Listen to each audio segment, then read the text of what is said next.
Assalamualaikum warahmatullahi wabarakatuh. Innal hamdalillah nahmaduhu wa nasta'inuhu wa nastaghfiruh wa na'udzu billahi min shururi anfusina wa min sayyiati a'malina. May yahdihillahu fala mudhillalah wa may yudlilhu fala hadiyalah. Asyhadu an la ilaha illallah wa asyhadu anna Muhammadan abduhu wa rasuluh, amma ba'. Alhamdulillah, kita dapat bertemu pada pertemuan kali ini setelah kita bertemu pada pertemuan Maghrib kemarin.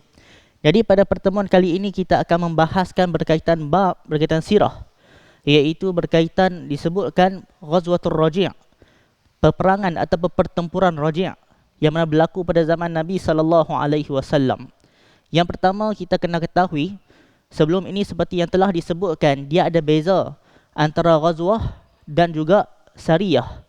Kebiasaannya, bukan pada semua keadaan, kebiasaannya jika sebuah peperangan tersebut disertai oleh Nabi SAW, secara kebiasaannya itu disebut ghazwah. Tetapi jika peperangan yang tidak disertai oleh Nabi SAW, ia disebutkan sebagai sariyah. Jadi kita katakan peperangan yang Rasulullah join disebut ghazwah, tetapi yang mana baginda Nabi SAW tak sertai, kebiasaannya disebut sariyah. Ini kita katakan kebiasaan, bukan semua keadaan. Kenapa? Sebabnya dalam peristiwa berkaitan Raji' ini disebutkan ghazwah, peperangan, tetapi baginda tak join. Sebab kita sebutkan tadi, kebiasaannya jika peperangan yang Rasulullah join baru disebut ghazwah. Tetapi dalam peperangan pertempuran Raji' ini baginda tak join pun, tetapi Imam Bukhari menyebutkan juga sebagai ghazwah. Jadi sebab itulah kita tak katakan bukan kesemua ghazwah tersebut disertai oleh baginda. Secara ghalib, kebiasaan sahaja. Jika pertempuran yang ditempuri ataupun di join, maksudnya Rasulullah sertai, itu kebiasaannya barulah disebut ghazwah, bukan semua keadaan. Peperangan ataupun pertempuran Raji' ini, ia berlaku sekitar pada tahun ketiga ataupun keempat hijrah. Sebab apa berlaku? Asalnya, ia bukanlah dihantar untuk peperangan. Baginda Nabi SAW ada menghantar sekitar 10 orang sahabat. Dalam riwayat Bukhari disebutkan 10 orang sahabat yang mana dihantar oleh baginda Nabi SAW. Baginda hantar untuk buat apa? Ada dua pandangan. Yang pertama, baginda menghantar untuk aina, untuk jadi spy, mata-mata, untuk tengok macam mana keadaan di sana. Pandangan yang kedua adalah untuk mengajarkan agama, untuk mengajarkan Islam kepada mereka. Jadi kesimpulannya ada dua pandangan lah. Sebab apa Nabi SAW menghantar 10 orang sahabat ni pergi ke sana. Kalau dalam riwayat Bukhari disebutkan aina, baginda Nabi SAW hantar mereka untuk jadi spy, untuk pantau kawasan tersebut. Manakala pandangan kedua disebutkan adalah untuk mengajarkan Islam kepada mereka. Kemudian bila mana mereka telah sampai di sana, ataupun sebelum mereka pergi ke sana, wa ammara alaihim, baginda telah melantik mereka untuk menjadi ketua dalam pertempuran ataupun ekspedisi ini, adalah sahabat yang bernama Asim bin Sabit.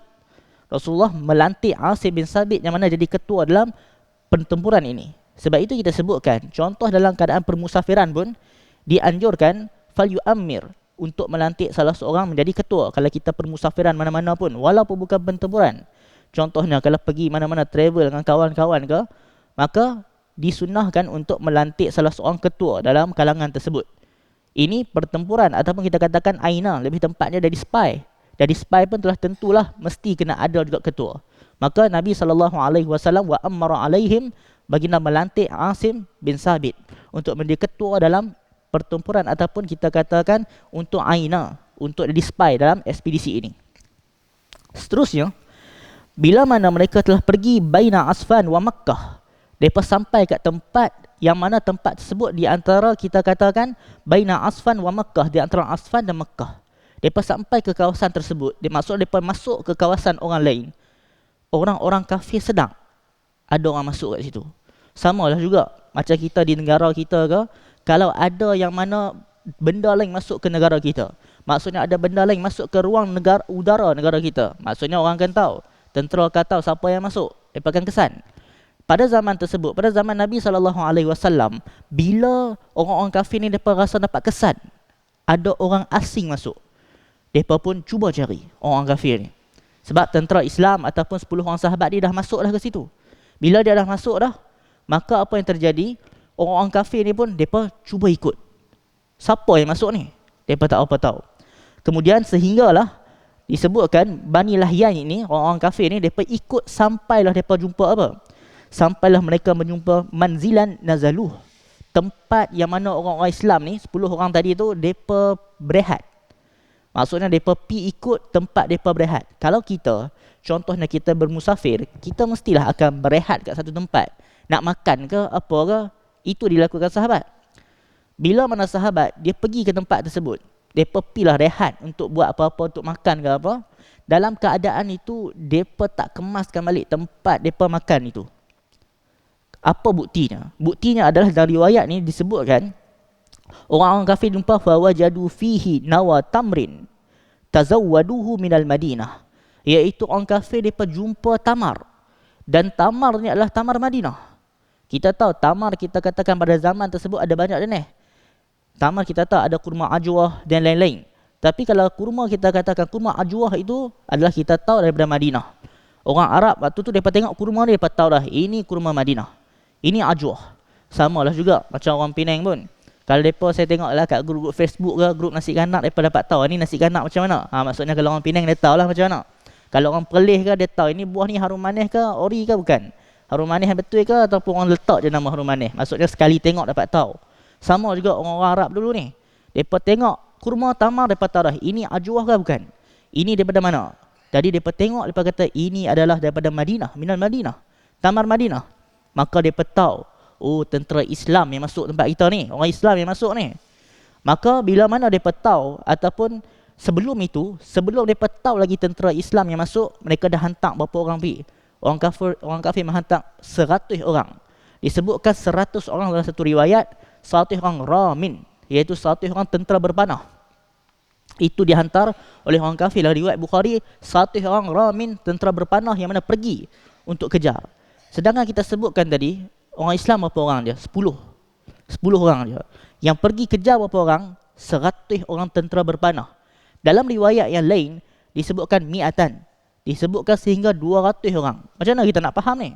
Satu riwayat kata 100, satu riwayat kata 200. Dalam riwayat Bukhari, maksud 100 itu 100 tentera berpanah.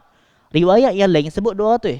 Maksudnya 100 tentera berpanah, 100 tentera yang bukan berpanah. Maksudnya 200 lah, nak kejar 10 orang. Rasulullah hantar 10 orang, orang kafir hantar 200 orang. Ini bukan Badar, bukan. Ini dah lama dah. Ini pada tahun keempat atau ketiga. Dah habis Badar dah. Jadi daripada pertempuran ini, bayangkan 200 nak lawan 10 orang. Bukan benda yang mudah lah, bukan benda yang senang untuk menghadapi. Kemudian, bila mana mereka nampak itu kurma Madinah, kurma ajwah, kita kena ketahui berkaitan kurma ajwah ni, Nabi SAW ada menyebutkan kelebihan berkaitan dia. Iaitu ada riwayat menyebutkan man tasabbaha, iaitu siapa yang mana dia makan kurma ajwah ni pada waktu pagi, pada hari tersebut maka dia tidak akan terkena sihir ataupun sum ataupun berkaitan racun. Ini yang mana disebutkan oleh Nabi SAW berkaitan kalau orang yang mana dia berpagi-pagian, pada waktu pagi dia makan 7 biji ajwah. Dia makan 7 biji ajwah, maka dia tidak akan kena sum, racun ataupun sihir pada hari tersebut dengan izin Allah Subhanahu Wa Taala. Dan juga ada banyak lagi lah riwayat berkaitan ajwah, berkaitan bab tersebut.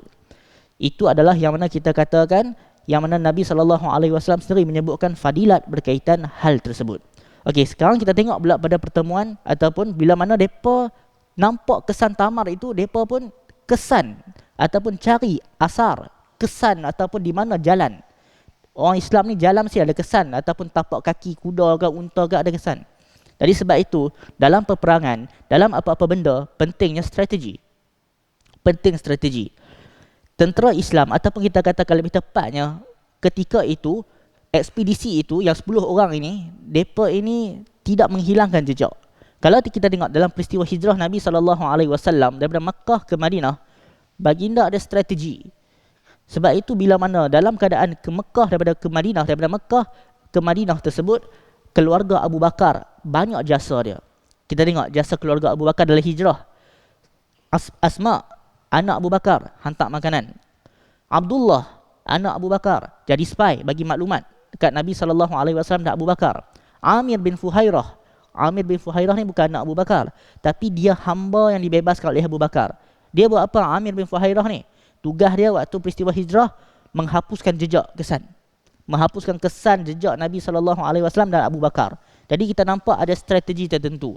Tapi 10 orang yang mana dihantar oleh baginda dalam peristiwa Raji' ni, mereka tak hapuskan jejak. Mereka tak hapuskan jejak hingga menyebabkan tentera musuh dapat kesan. Jadi sebab itulah kita dapat ambil banyak pengajaran dan ibrah bersirah. Iaitu kita nak buat apa pun, kita katakan kita ada strategi, ada plan tertentu untuk kita bila mana menghadapi peperangan. Ini yang mana kita katakan yang terjadi, kita tengok ibrah bersirah Nabi SAW. Seterusnya, bila mana orang kafir dah jumpa dah. Sebelum itu, bila mana tentera Islam ni 10 orang dah tahu dah mereka dikesan, mereka diekori. Mereka pun pergi berlindung ke mana? Mereka pergi berlindung ila Fatfat, kepada bukit yang mana agak tinggi. Maksudnya mereka naik ke tempat yang tinggi, iaitu ke bukit, kemudian mereka pun berlindung di sana. Mereka naik ke sana. Bayangkan, duduk di satu tempat yang tinggi, kemudian dikepung oleh 200 musuh di bawah. Itu bukan benda yang mudah. Cuba bayangkan kita berada di satu bukit, taklah terlalu tinggi sangat bukit tersebut. Kemudian di bawah itu ada 200 tentera. Bukan 200 tentera biasa, 100 orangnya adalah tentera berpanah. Yang bila-bila masa kalau mereka panah kita, boleh terkorban, boleh mati. Ini yang mana dihadapi oleh tentera Islam ketika itu. Seterusnya, bila mana dalam keadaan mereka telah dikepung tersebut, orang kafir, mereka nak bagi buat perjanjian. Orang kafir bagi jaminan apa? Orang kafir mereka kata, kalau turun, la naqtul, kami tak akan bunuh pun salah seorang walaupun seorang daripada kamu. Itu janji orang kafir pada waktu tersebut. Kita kena ketahui, orang Arab tersebut, iaitu pada zaman dulu orang Arab, kalau mereka berjanji, mereka tak akan mungkiri. Kalau mereka mungkir, asalnya lah, kalau mereka mungkir janji, itu adalah aib bagi mereka. Jadi orang Arab pada zaman tersebut, asalnya, mereka kalau janji, mereka akan tunaikan. Tapi dalam peristiwa ini, adakah mereka menunaikan janji mereka ataupun sebaliknya? Itu sekejap lagi kita akan lihat. Mereka tunaikan janji mereka ataupun sebaliknya. Yang mana mereka mengatakan, in nazaltum ilaina, kalau hampa yang mana tentera Islam ni turun kat kami, alla naqtula minkum rajulan, kami tak akan bunuh pun. Kalau turun, selamat, tak akan bunuh. Itu yang mana janji yang mana diberikan oleh mereka. Seterusnya, Asim. Ingat balik siapa Asim? Asim ni ketua oleh apa? Ketua umat Islam, tentera Islam. Umat Islam, ketua mata-mata 10 orang tersebut. Ekspedisi tersebut, ketua dia, Ba'as tersebut adalah Asim. Asim kata, amma ana fala anzil ala zimmati kafir. Adapun aku, Asim kata, aku tak akan turun berlindung di bawah jaminan orang kafir. Itu Asim. Dalam keadaan ini dia kata, adapun aku tak akan turun pun berada di bawah jaminan perlindungan orang kafir. Dia tegaslah, maksudnya dia tetap pendirian dia dalam keadaan tersebut. Dia tidak percaya dengan orang kafir yang mana berada di bawah tersebut. Itu Asim. Setelah itu dia mengatakan bahawasanya, Allahumma akhbir anna nabiyyak. Ya Allah, sampaikanlah kepada Nabi engkau berita apa yang kami tengah hadapi ini. Sebab zaman ini, ketika ini kita tahu bukanlah ada WhatsApp ke apa nak hantar. Jadi Rasulullah di Madinah tidak mengetahui peristiwa ini.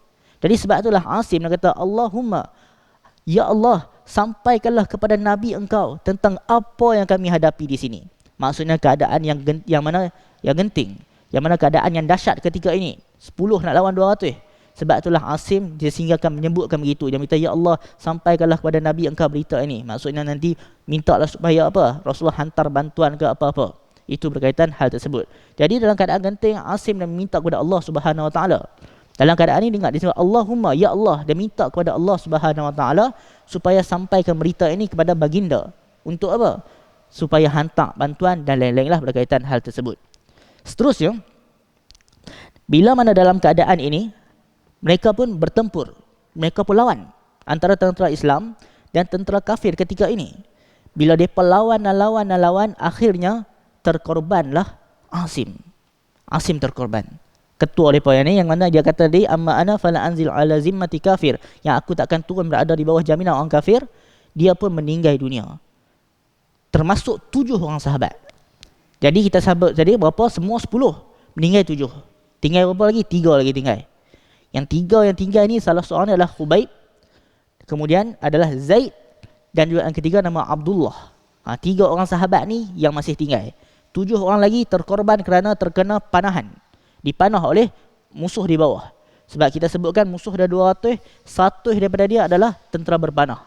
Jadi 7 orang yang mana telah meninggal dalam kalangan sahabat, termasuk ketua. Ketua yang mana dalam ekspedisi tersebut pun terkorban, syahid ketika tersebut. Seterusnya, bila mana mereka telah terkorban, maka 3 lagi tu dah tak boleh buat apa lah duduk atas tu. 3 nak lawan 200. Maka mereka pun turun. Sebab tadi kata janji tak mau bunuh. Janji tak mau bunuh, mereka pun turun lah. Bila mereka turun, last sekali apa yang diperlakukan kepada mereka, diambil busur panah mereka, tentera Islam diambil, kemudian diikat mereka. Kemudian ini adalah disebutkan ini pengkhianatan pertama yang dilakukan. Sebab tadi kata apa? Tadi kata kalau turun, la naqtul, kami tak akan bunuh. Tapi last sekali bila turun, last sekali jadi apa? Kena ikat, kena ikat lagi, jadi tawanan, jadi tebusan. Maka last sekali 3 orang ni, Khubaib, Zaid dan Abdullah. Abdullah yang ketiga ni dia cuba melawan. Dia macam cuba memberontak sikit. Last sekali Abdullah dibunuh. Tinggallah 2 lagi. 2 ada sahabat yang tinggal. Iaitu siapa 2 ni? Khubaib dan Zaid. Khubaib dan Zaid. 2 ini sahaja yang tinggal. Setelah itu, bila mana 2 orang saja yang tinggal dalam keadaan ini, wantalaqu bi Khubaibin wa Zaidin hatta ba'uhuma bi Makkah. Kemudian dijual, dibawa Khubaib dan juga seorang lagi tersebut dibawa ke Mekah. Untuk buat apa? Untuk dijual mereka. Maksudnya dalam keadaan ini, orang-orang kafir ni dia bawa Khubaib dan juga bawa juga Zaid ke Mekah untuk buat apa? Untuk dijual. Khubaib ini dia dibeli tak? Ya, dia dibeli. Khubaib ini dia dibeli oleh, kita katakan, daripada Banu Haris. Khubaib kita kata sahabat Nabi SAW ni dia dibeli oleh Bani Haris. Sebab apa dibeli oleh Bani Haris? Bukan saja-saja. Ada sebabnya. Ada dendam yang mana tidak terbalas lagi. Kerana Bani Haris ini, waktu peperangan Badar, dia telah dibunuh, ataupun kita katakan ketua pada Bani Haris ini, iaitu kita sebutkan Al-Haris bin Amir, dia telah dibunuh pada perang Badar. Bani Haris ni dia pernah kita katakan ketua dia adalah Al-Haris bin Amir. Al-Haris bin Amir ini dia dibunuh bila? Dia dibunuh pada peperangan Badar oleh siapa? Oleh Khubaib. Orang Arab dahulu mereka tahu siapa yang bunuh siapa dalam peperangan. Zaman kita menggunakan, kita sebutkan guna mungkin senapang, pistol. Orang tak tahu bunuh siapa. Zaman dahulu peperangan menggunakan tangan. Jadi siapa bunuh siapa memang nampak. Jadi dalam peristiwa peperangan Badar, Khubaib dikatakan dia membunuh siapa? Dia telah membunuh Al-Haris. Maka telah tentulah anak-anak Al-Haris ni pun nak balas dendam balik. Sebab itu orang Arab bila mana mereka nampak orang yang mana keluarga mereka dibunuh, mereka akan balas dendam. Jadi mereka pun beli Khubaib. Berkaitan Khubaib ini, kalau kita tengok dalam ulama sirah, ulama berbeza. Khubaib ini dia join tak perang Badar? Ada pandangan yang menyebutkan Khubaib yang membunuh Al-Haris tu bukan Khubaib ini, Khubaib lain. Tetapi Imam Ibn Hajar Al-Asqalani dan juga Ibn Abdul Bar, mereka mempertahankan, mereka kata Khubaib inilah yang bunuh Al-Haris tu. Kata Ibn Hajar, kalau kita tolak mengatakan bahawasanya yang membunuh Al-Haris bukan Khubaib ni, seolah-olah kita menolak hadis yang Sahih Bukhari. Itu kata Ibn Hajar. Jadi kita katakan bahawasanya Khubaib yang mana yang membunuh Al-Haris ketika peperangan Badar tersebut adalah Khubaib dalam peristiwa ini. Jadi kita katakan Khubaib dia pernah membunuh ataupun membunuh musuh ketika mana peperangan. Peperangan Badar kita tahu dia disertai oleh malaikat. Yang mana kita tahu tentera Islam sikit, tentera musuh ramai, 300 lebih. Maka dalam peristiwa itu malaikat tolong. Tetapi yang menariknya, tiap-tiap nama musuh yang terkorban ada nama sahabat siapa yang bunuh dia. Kita tahu peperangan tersebut malaikat turun. Tetapi nama tentera yang mana tentera kafir yang mana terkorban ada nama-nama tertentu tentera Islam yang bunuh dia. Itu termasuk salah seorang dia adalah Khubaib yang mana kita katakan ini. Seterusnya, bila mana Khubaib ini dia berada di sana, famakasa indahum asira hatta iza ajma'u khatlah. Maksudnya Khubaib ini dia duduk dalam tempoh yang mana agak lama dalam tawanan Bani Haris, sehinggalah hatta ajma'u khatlah, sehinggalah mereka pun Bani Haris telah bersepakat nak buat apa kat dia ni. Dekat Khubaib ni apa kita nak buat? Mereka pun bersepakat khatlah, yang mana mereka akan bunuh dia nanti. Khubaib balas balik. Sebab dia bunuh bapa kita dulu, nanti kita bunuh dia balik. Tetapi orang-orang waktu tersebut mereka menghormati bulan haram. Mereka tidak membunuh pada bulan haram, jadi mereka pun postpone sikit, lajakkan sikit pada bulan-bulan yang lain sebelum dilakukan pembunuhan. Mereka lajakkan sikit pada tempoh yang lain. Setelah itu, Dalam ada beberapa peristiwa ada disebutkan bahawasanya Khubayb bila dia duduk dalam tawanan, dalam tahanan, dia minta Musa. Musa kita katakan dalam bahasa Arab adalah pisau, macam pisau cukok sikit lah. Dia minta untuk apa? Dia minta untuk liyastahidda, iaitu untuk dia bercukok. Untuk dia bercukok. Sebab bila mana dalam keadaan yang lama dia di tawanan, telah tentulah bulu-bulu akan tumbuh pada badan. Jadi dia minta untuk apa? Liyastahidda biha, untuk bercukok menggunakan pisau tersebut. Sebab itu kita umat Islam, kita tidak digalakkan membiarkan bulu-bulu yang mana berada, contohnya seperti bulu kemaluan, bulu ketiak dan juga berkaitan kuku jari kita, tak boleh kita biarkan lama, terlalu lama ataupun selalu panjang. Tak boleh. Kita kena kemaskan bila mana telah panjang. Kerana ada riwayat yang mana menyebutkan bahawasanya, dalam riwayat disebutkan daripada Anas bin Malik dan riwayat Muslim dan juga dalam riwayat Nasai, bahawasanya alla natruka aksar min arba'ina laylah, iaitu maksudnya Anas menyebutkan waqita lana, iaitu ditetapkan waktu bagi kami, alla, iaitu kami tidak membiarkan, iaitu tidak membiarkan bulu-bulu yang berada pada badan seperti mana bulu ketiak dan juga bulu kemaluan ini aksar min arba'ina laylah. Ada riwayat sebut aksar min arba'ina yauman, iaitu tidak membiarkan lebih pada 40 malam. Ataupun ada riwayat sebut arba'ina yauman, tak lebih 40 hari. Maksudnya bulu-bulu pada badan, kata Anas, wuqita lana, ditetapkan waktu untuk kami, jangan biarkan bulu seperti bulu ketiak ke, ataupun bulu kemaluan, ataupun berkaitan azfar, berkaitan kuku ini, lebih aksar min arba'ina laylah, ataupun aksar min arba'ina yauman, ada riwayat lain sebut. Tak boleh, ataupun janganlah biar, ataupun kalau boleh jangan biar lebih 40 hari, ataupun 40 malam. Bukanlah maksud hadis ni nak kata oh kita biar 40 hari baru kita buang, bukan. Kata Al-Imam An-Nawawi, bukan itu maksudnya. Maksudnya kalau panjang kita cukurlah, kita buanglah ataupun cabut. Tetapi maksud hadis ini adalah kalau orang yang mana dia ini mungkin dia malas sangat, ataupun setengah orang dia tak jaga tentang diri dia, dia tak fikir pun, janganlah lebih 40 hari. Kalau lebih 40 hari, maka para fuqaha berbeza pandangan hukum dia apa. Al-Imam An-Nawawi menyebutkan bahawasanya karahatan syadidah, dibenci, makruh yang bersangatan sangat, sekiranya seseorang itu lebih 40 hari dia tak gunting, tak potong, tak cukok, tak cabut apa lagi pada badannya. Itu kata Imam An-Nawawi karahatan syadidah. Tetapi dalam mazhab Hanafi ada dinukilkan sehingga pandangan menyebutkan haram. Ada pandangan sebahagian ulama mazhab Hanafi mengatakan haram. Tapi mazhab Syafi'i tidaklah. Mazhab Syafi'i tidak. Mazhab Hanafi pun kita kena tengok balik pandangan muktamad mazhab dia apa. Tapi nak katakan kalau ulama ada dalam kalangan ulama dalam mazhab Hanafi yang menghukum sebagai haram kalau lebih 40 hari dalam keadaan habis tak kemas, dalam keadaan tertentu menyebabkan bau busuk dan lain-lain. Tapi itu adakah pandangan muktamad mazhab Hanafi, kena rujuk kitab-kitab mereka lah. Tapi ada ulama mazhab Hanafi berpandangan sedemikian rupa. Jadi kesimpulannya, bulu pada badan ini seperti bulu ketiak, bulu kemaluan, bila mana dia telah panjang, kita kena buang benda tersebut. Tetapi kalau lebih 40 hari, barulah ulama berbeza sama ada hukumnya makruh ataupun hukumnya haram. Imam Nawawi kata hadis ni bukanlah maksudnya kena tunggu sebab 40 hari ataupun 40 malam. Tak. Kalau panjang, buang. Itu maksudnya. Kalau panjang, buang. Kalau lebih 40 hari itu kira teruk dah lah.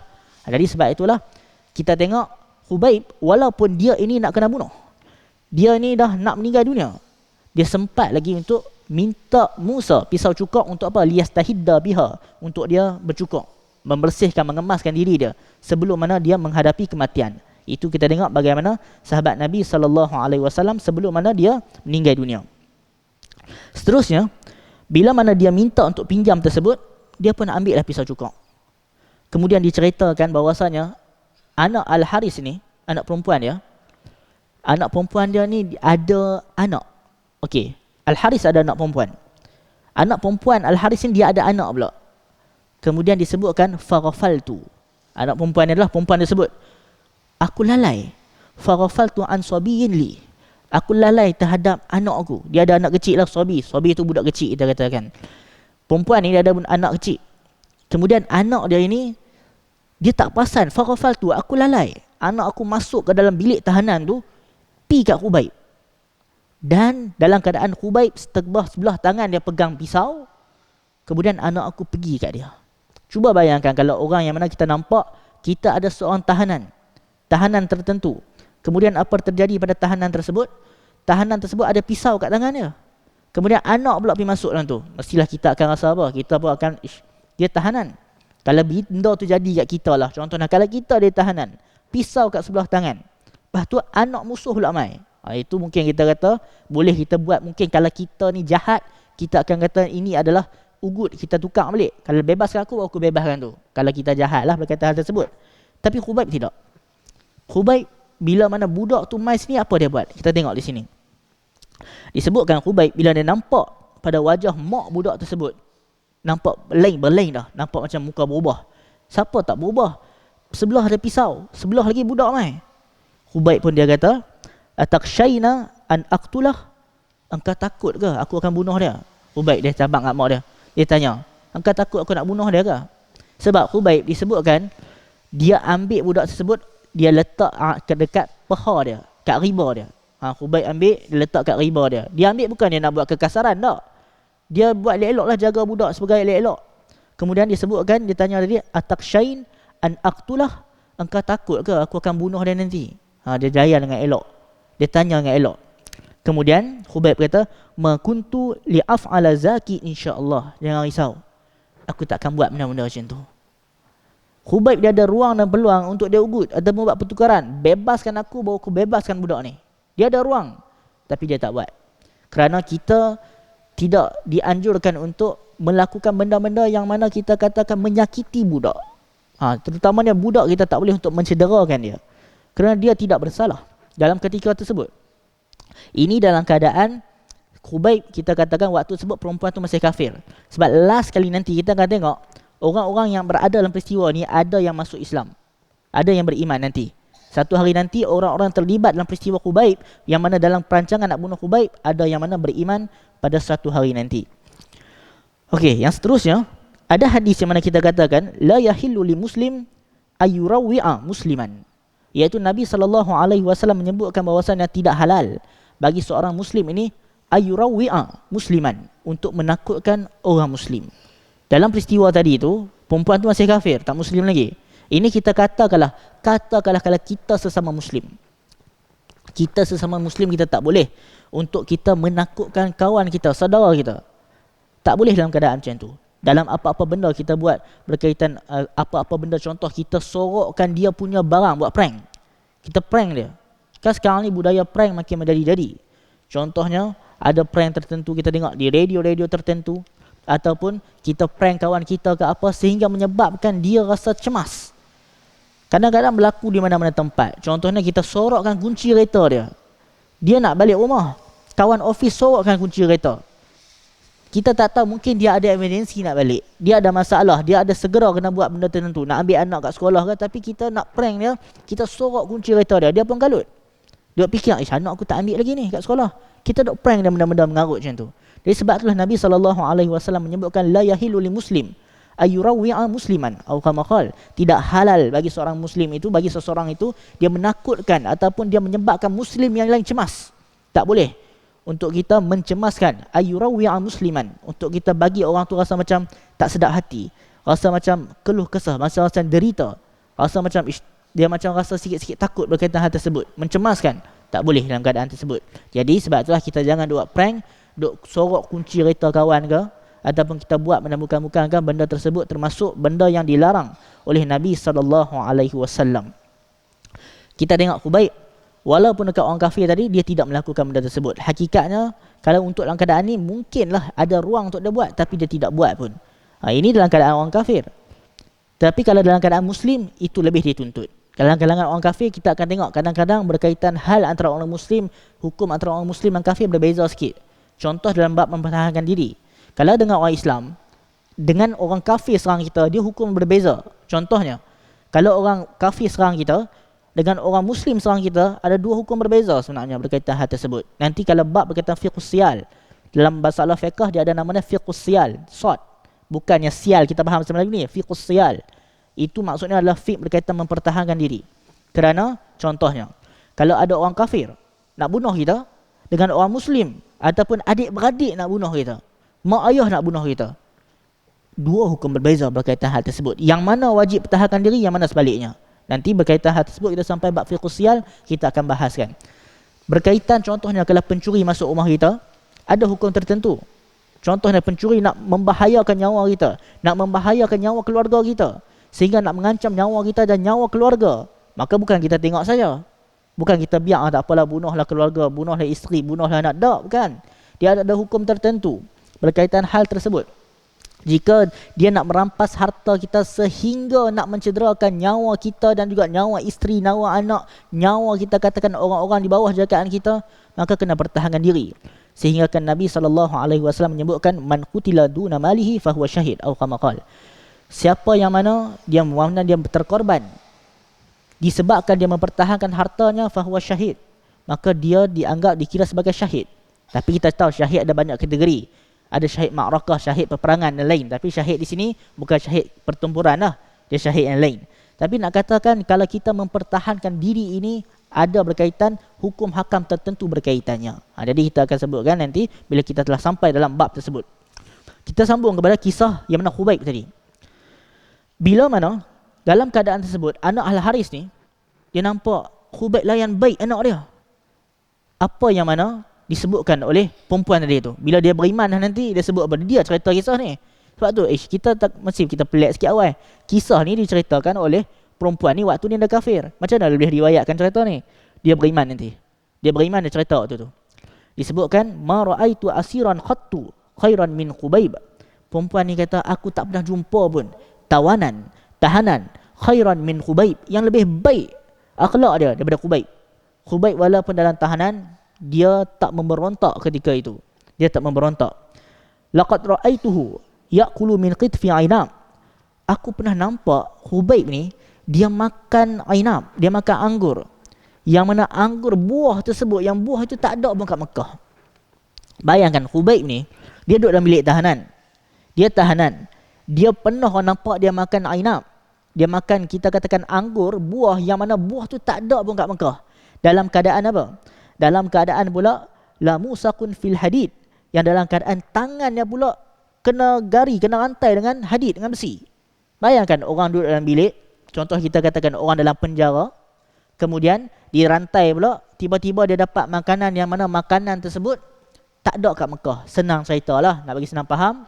Orang yang mana dia duduk dekat Antartika mana-mana ke, Amerika ke apa-apa, tiba-tiba dia kena ikat dalam tu, kena penjara, dia dapat makan harum manis, tak nampak? Pelik benda tersebut, harum manis dekat perleh. Tiba-tiba dia boleh makan buah tersebut kat suasana di sana. Ibarat macam itulah, nak senang faham. Jadi ini yang mana Khubayb, tangannya kena rantai. Tiba-tiba ada buah yang mana dia makan dalam keadaan yang mana buah tu tak ada kat Mekah. Ini salah satu karamah yang mana ada pada Khubayb. Sebab tu kita katakan Ahlus Sunnah wal Jamaah, kita menerima karamah. Kita selalu mendengar berkaitan karamah ini, berkaitan selalunya zaman kita berkaitan wali-wali itu. Tapi kita jarang untuk menceritakan karamah para sahabat. Sedangkan hadis-hadis tentang karamah para sahabat ini riwayat Bukhari. Tapi kita jarang menceritakan karamah para sahabat. Hakikatnya sahabat-sahabat pun daripada karamah tertentu yang mana Allah Subhanahu Wa Taala berikan. Contohnya Khubayb. Berkaitan Khubayb ni, ini antara karamah yang mana ada pada dia, yang ada pada Khubayb dalam peristiwa ini. Kemudian tibalah peristiwa yang mana Khubayb dia akan dibunuh. Dia akan dibunuh Khubayb. Bila mana dia nak dibunuh, dia pun minta dekat orang-orang sana, da'uni usalli raka'atain. Dia minta ke orang kafir, aku nak solat 2 rakaat dulu. Biarkan aku solat 2 rakaat. Jadi sebab itulah dikatakan Khubayb orang pertama yang mana yang mendirikan solat sunat 2 rakaat sebelum mana dibunuh. Jadi sebab itu kalau seseorang itu dia nak dibunuh, kita dianjurkan untuk solat 2 rakaat. Ini berdasarkan riwayat ni. Kalau kita tengok di penjara ke apa, kalau nak hukum gantung, selalunya mereka akan buat lepas subuh lah selalunya. Maksudnya dia sempat lah solat, kalau kita katakan solat 2 rakaat sebelum subuh tu, solat 2 rakaat, kemudian dia solat subuh, last kali barulah dia akan dikorbankan ataupun dihukum tali gantung. Tapi kita nak katakan yang mana Khubayb, dia ini sebelum dibunuh dia solat dulu 2 rakaat. Kemudian dia mengatakan bahawasanya, kalaulah bukan disebabkan hampa nanti kata aku pengecut, lazidtu, aku akan tambah lagi, aku akan panjangkan lagi solat aku. Maksudnya Khubayb kata, kalaulah bukan disebabkan nanti kalau aku solat panjang, hampa akan kata aku pengecut, hampa akan kata aku nak lari mati, lazidtu, aku akan tambah lagi. Maksudnya dia nak solat lagi, dia nak tambah lagi rakaat, nak solat lagi, dia nak solat panjang lagi. Tapi sebab dia tak mau orang kafir kata dia ni pengecut, dia ni solat lama ni alasan tak mau, takut mati ni, dia tak mau orang kata macam tu, dia pun solat tak lama sangat. Ini maksud dia mati ataupun dalam keadaan nak meninggal dunia pun nak dibunuh, dia mati dalam keadaan mulia. Bukan dalam keadaan apa? Bukan dalam keadaan sebagai seorang pengecut. Sebab dia kata dia dalam keadaan berani, dia kata kalaulah bukan sebab nanti hampa kata aku pengecut, lazid tu, aku akan tambah lagi rakaat. Aku akan panjangkan lagi solat aku. Itu kata Khubayb. Jadi sebab tu para ulama mengatakan sunat solat 2 rakaat sebelum mana dibunuh berdasarkan perbuatan Khubayb ini dalam Sahih Bukhari. Seterusnya, sebelum mana dia dibunuh, dia pernah berdoa, iaitu Allahumma aqsihim adada. Ya Allah, hitungkanlah semua mereka sekali. Maksudnya ya Allah, ambillah tindakan kat mereka semua sekali. Kisah ni panjang lagi, iaitu maksudnya dalam keadaan tersebut ada orang yang mana nanti dia beriman. Doa Khubayb supaya ambil tindakan kat semua mereka kat sini. Tapi nanti ada yang selamat. Bila dia selamat, sahabat ni dia dilantik jadi gubernur. Apa kisah dia berkaitan gubernur? Itu adalah kisah yang lain lah, bukan dalam riwayat ni, dia dalam riwayat yang lain. Yang mana sahabat ni disebabkan doa Khubayb sehingga seluruh hidup dia dalam keadaan ketakutan. Hidup dia dalam keadaan kerisauan. Ada seorang sahabat yang mana masih hidup pada peristiwa ni. Waktu peristiwa ni sahabat tu dia kafir. Dia bila mana nanti dah beriman, dia masih lagi dihantui oleh Khubayb ni. Maksudnya bukanlah Khubayb dihantu, bukan itu maksud dia. Maksudnya dia masih teringat kisah Khubayb. Sebab dia teringat dia tak dapat tolong Khubayb waktu tu. Dan waktu tu dia masih dalam kekafiran. Jadi dia masih risau, takut dia terkena doa Khubayb. Sehingga dia hidup dalam keadaan kerisauan. Dia pengsan. Kadang-kadang dia pengsan. Sebab dia teringat kisah, dia tak dapat bantu Khubayb waktu Khubayb masih hidup. Kemudian akhir sekali, Khubayb pun kita ketahui dibunuh. Khubayb dibunuh. Seterusnya adalah berkaitan Asim. Ingat balik Asim siapa tadi? Asim adalah berkaitan dia ini merupakan ketua tadi tu, yang meninggal tu. Yang kat atas tadi, yang kata amma ana fala anzil ala zimmati kafir. Adapun aku takkan turun duduk di bawah perlindungan orang kafir. Ketua tadi tu. Yang mana bila orang kafir nak berunding dengan tentera Islam iaitu ketua mereka itu, iaitu Asim ni, dia tak mau turun, dia tak mau berdamai, dia tak mau duduk bawah dengan orang kafir. Dia kata aku takkan turun ala zimmati kafir, di bawah perlindungan orang kafir. Bila dia ni diketahui oleh orang Mekah, dia wafat, dia meninggal dunia. Dia ini pun sama macam Khubayb. Waktu peperangan Badar, dia pernah membunuh orang-orang besar dalam kalangan orang Mekah. Maka orang Mekah pun hantar, orang Quraisy hantarlah berapa orang pi nak ambil jasad dia. Pi nak ambil maksudnya potong tangan ke, potong bahagian mana ke, nak ambil tanda bukti. Betul dia ni telah meninggal dunia.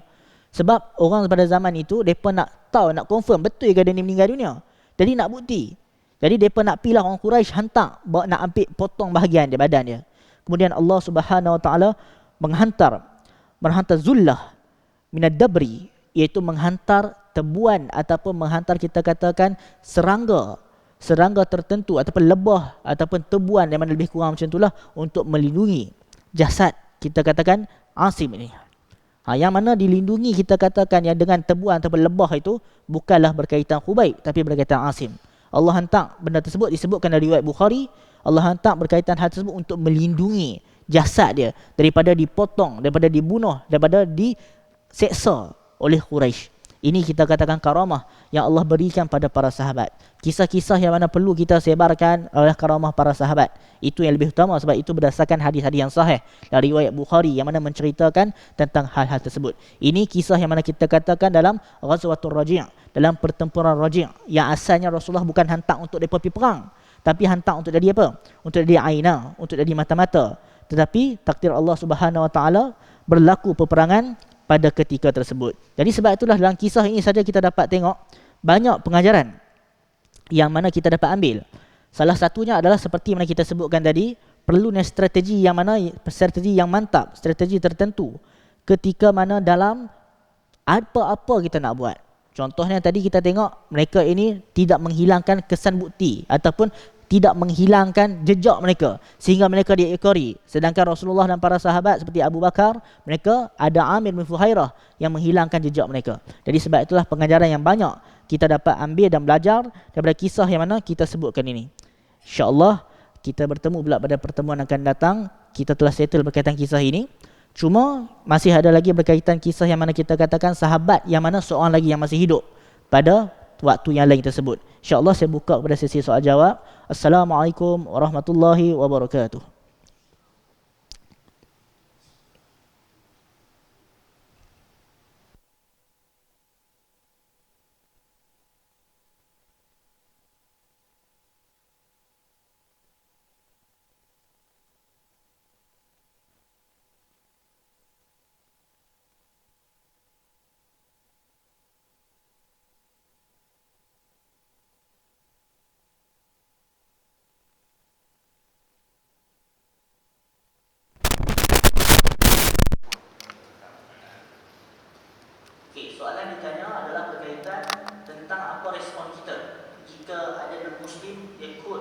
menukilkan ayat Al-Quran. Kita tengok daripada dua sudut sisi pandangan berkaitan hal ini.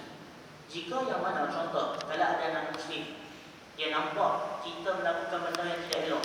Contohnya jika ada orang Islam yang terlibat dalam mencuri, kemudian orang non-Muslim itu pun dia kata tak baik mencuri ni. Dia pun bacalah ayat Al-Quran tentang tak boleh mencuri. Dia nasihat kita. Yang pertama, situasi ini tidak mengapa. Tapi jika yang kedua, dia membaca ayat Al-Quran dengan penafsiran yang salah, itu yang tak boleh. Jadi contoh saya sebut lagi sekali, jika kita tengok ada orang Muslim yang melakukan dosa kesalahan, contohnya tengok ada orang tak solat, kemudian orang kafir ni dia membaca ayat Al-Quran tentang yang mana larangan meninggalkan solat. Sebab kita kena tahu orientalis barat, dia pun hafal Quran, bahkan dia pun tahu tentang ayat Al-Quran ni mungkin lebih banyak dari kita. Sebab tu kalau kita tengok kitab hadis, antara dia dicetak di Jerman, kitab usul fiqh dicetak di Jerman. Jadi orang non-Muslim, orang kafir, kadang-kadang mereka lebih tahu dari kita, cuma mereka tak dapat hidayah taufik. Jadi kalau mereka contoh, ada kita buat benda elok, dia pun baca ayat Al-Quran tertentu. Tak boleh orang Islam macam ni. Kalau dengan pemahaman yang betul, itu tak ada masalah. Tetapi jika pemahaman yang salah, itu perkara yang mana perlu diperbetulkan. Sebab Al-Quran ini tidak boleh ditafsirkan dengan penafsiran yang salah. Bukan hanya orang kafir saja yang mana jika menafsirkan Al-Quran yang salah berdosa, tetapi orang Muslim lebih-lebih lagi lah berkaitan hal tersebut. Jika kita menafsirkan Al-Quran sesuka hati, memang ada ancaman. Dalam hadis yang mana dalam hadis tersebut dikritik sanad dia, iaitu akan disediakan neraka bagi orang yang menafsirkan Al-Quran dengan hawa nafsu. Jadi jika orang kafir dia baca Al-Quran, dia menafsirkan dengan penafsiran yang salah, maka itu kita katakan dua kesalahan yang dia buat. Yang pertama adalah dia menafsirkan Al-Quran dengan jalan yang salah. Yang kedua, dia sendiri tidak beramal dengan ayat tersebut. Sebab orang kafir belum tentulah mereka tidak menerima Al-Quran. Jadi kita katakan kalau orang kafir dia membaca Al-Quran, kita tengok konteks bagaimana. Jika benda yang dia sebut itu, kita katakan contoh kalau orang mencuri, dia pun baca ayat tentang larangan mencuri, potong tangan, itu tak ada masalah. Tapi kalau penafsiran yang salah, menurut penafsiran sendiri, maka itu yang diperbetulkan. Mungkin konteks soalan ini berkaitan contohnya jika berkaitan orang yang membaca Al-Quran untuk kepentingan politik lah, mungkin itu. Jika mana-mana pun kalau membaca Al-Quran penafsiran yang salah, dibaca oleh orang kafir ke, orang Muslim ke, kalau penafsiran tersebut adalah penafsiran yang salah, maka kita katakan benda tersebut salah. Dan ada ancaman daripada Nabi SAW dalam hadis itu dikritik tentang orang yang menafsirkan Al-Quran bukan pada metod ataupun manhaj yang betul. Itu adalah benda yang salah lah. Dan kata Al-Quran itu perlu ditafsirkan dengan metod yang tertentu. Banyak benda yang penting ataupun fawaid yang mana untuk menafsirkan Al-Quran. Dia bukanlah benda yang mudah kita tersebut. Jadi kesimpulannya adalah jika disebut benda tersebut betul tentang nasihat dari kita terima. Tetapi jika benda disebut itu salah, maka kita kena tegur benda tersebut. Sebab apa? Sebab kita tak ada Al-Quran ini ditafsirkan secara bebas. Ditafsirkan secara bebas oleh sesiapa saya tak boleh lah benda tersebut. Jadi sebab itulah itu ujian kita berkaitan hal ini. Wallahualam. Ada soalan juga? Ya. Kemarin Ustaz, solat kan, solat Jumaat, kita sedang lepas, kita kan berdua kan, kita Jumaat. Lepas kita sedang lah, masuk puasa. Kita tak ada duduk. Dan kita kena buat break kan. Ya. Adakah kita dapat break 27 darjah? Okey. Soalan ditanya contoh, katakanlah kita main solat berjemaah, kita tak wuduk, kita dari bangun lupa, baru sedang atau asar. Okey, lepas tu kita pun solat lain sekali. Adakah kita dapat full 27 tadi? Okey, jawapan dia, kita tidak dapat full 27, tapi kita dapat niat untuk kita pergi ke jemaah tersebut. Sebab kita ketahui, bila mana kita berazam untuk melakukan kebaikan dan kita buat, kita mendapat pahala tersebut. Maka bila contoh katakanlah solat subuh tadi, katakan dia memang nak main solat subuh, nak azam dah nak main solat subuh, dah keluar nak tiba-tiba hujan, dia dah dituliskan hasanah kebaikan lagi dia, sebab dah azam dah. Yang kedua, dia memang nak azam nak main solat subuh, dia pun main solat subuh dah, dia solat dah. Lepas tu baru dia ingat dia dalam keadaan yang mana tidak berwudu, maka dalam ketika tersebut solat dia itu tak sah lah. Tapi dia mendapat kebaikan disebabkan dia pernah qasad, tujuan dia nak melakukan kebaikan. Dia tak dapat pahala maksudnya pahala solat tak dapat lah, pahala solat tak dapat sebab solat dia tak sah tanpa wudu. Cuma dia mendapat pahala disebabkan keazaman niat dia untuk mendirikan solat tersebut. Jadi kita katakan untuk yang dalam situasi begini, kita katakan dia diwajibkan untuk solat semula lagi. Bila dia waktu dia ingat tu, dia solat semula. Cuma adakah dia dapat pahala solat tu? Dia tak dapat lah, solat tak sah. tujuan dia nak melakukan kebaikan, itu dia dapat pahala berkaitan solat, dia tak dapat sebab solat dia tak sah. Itu berkaitan orang tersebut. Allahu a'lam. Ada soalan yang lain? Siap.